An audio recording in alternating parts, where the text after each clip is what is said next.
Hi everyone, my name is Daphne Griffith. I decided for my project that I would choose Erik Erikson's life timeline to go over. I personally liked his theory as well as I found his life very interesting.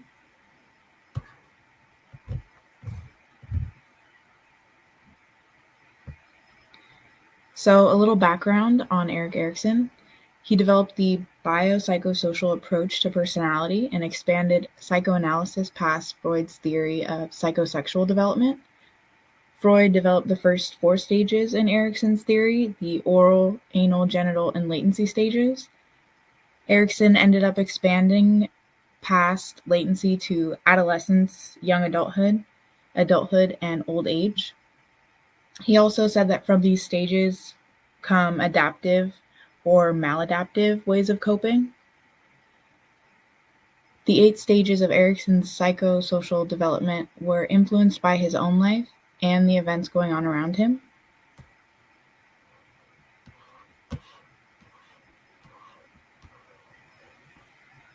So these are just some of the life events that he experienced.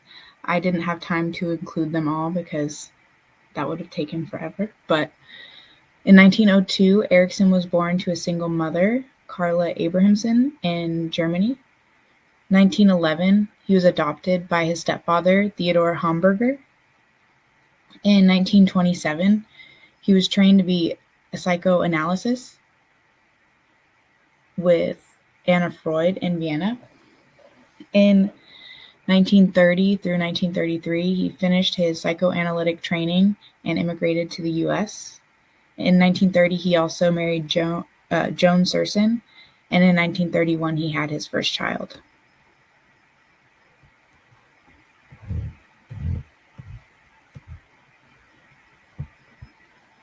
A little more on his timeline. He began studies on cultural influences in psychological development in 1938.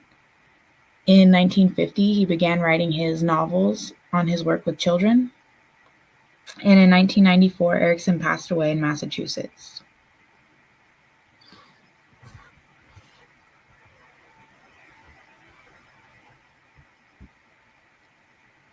So to begin his life, in 1902, Erikson was born to a single Jewish mother in Germany.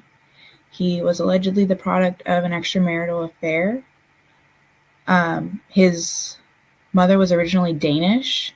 She got married, but her husband had left a few hours after their wedding, and she had gotten pregnant from another man.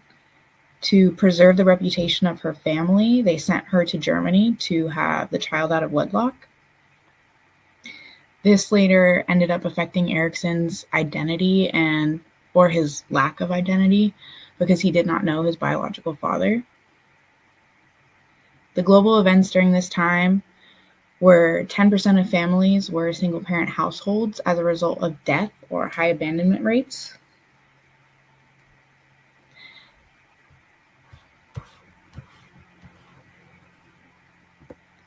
In 1911, Erikson was adopted by his stepfather and took Hamburger's last name. Erikson was also raised as Theodor's son.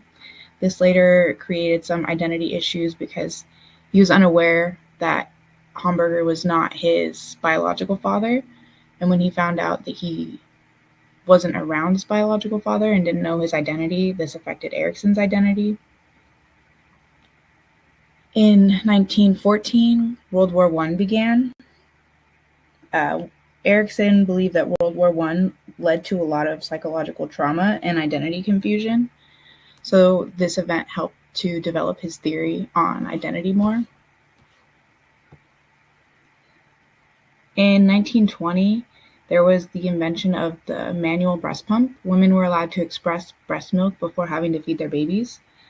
This would have affected the trust versus mistrust stage because it allowed women flexibility when feeding their children, and it also allowed other caregivers to participate and assist in the feeding of children. This would have positively impacted the trust versus mistrust stage by allowing more trust to be developed and women more ability to feed their children.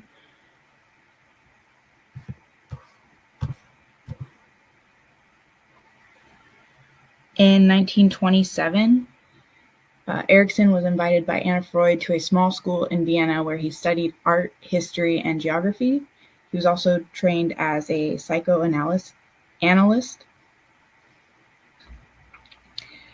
During 1923 and 24, Germany experienced economic hardship.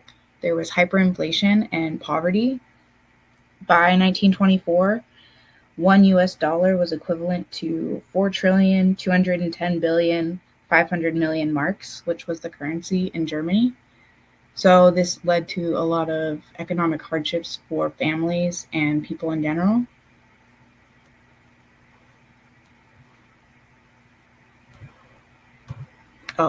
Also, economic hardship would have affected Erikson's theory because children would have felt inadequate during the industry versus inferiority stage. They would have had less access to master their skills, as well as parents at the generativity versus stagnation stage wouldn't have been able to contribute to their families or society as much.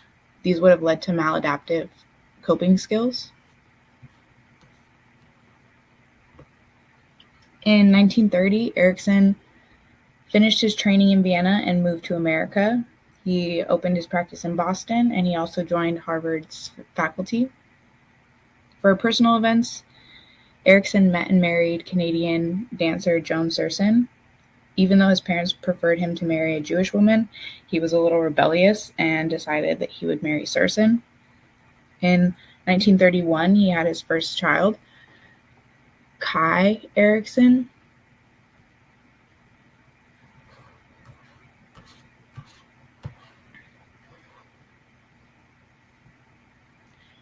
In 1933, the Nazi Party won majority and put Hitler in power. Hitler later became the Chancellor of Germany by January of 1933. There were a few things that happened in 1933 that gave Hitler ultimate power. There was an act that was passed that gave him basically unchallenged power. And then by 1934, the German president had passed away, so Hitler became Chancellor and President of Germany. Erikson would have viewed this as a result of the economic hardship that happened in Germany. The Nazi ideology offered a collective identity which fulfilled people's need for certainty during economic hardships.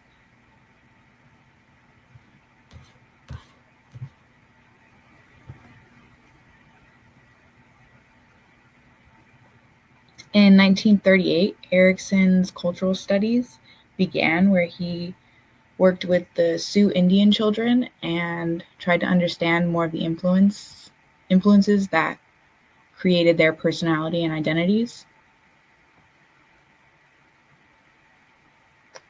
He was instrumental in furthering cultural studies. He compared groups and their cultural practices. Erikson established a foundation for further research to be done on culture's influence on parenting and personality. He compared within-group differences between the Sioux and the Yurok Indian groups, as well as he compared the differences between whites and the Sioux.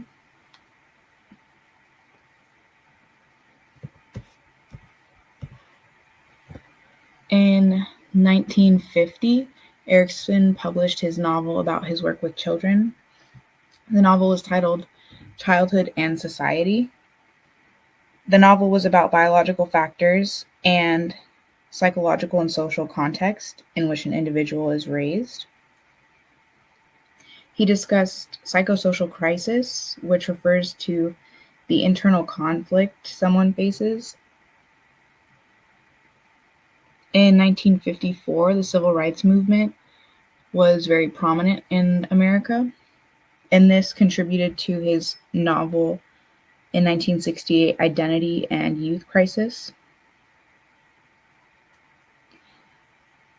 For Identity and Youth Crisis, he focused on the identity at the core of the Black Revolution, which he referred to as emancipation from the remnants of colonial patterns of thought. He believed that the legacy of colonialism and slavery had constraints on African American identities. So he believed that African Americans either lacked identity or had negative identities as a result of the mainstream culture that they were raised in.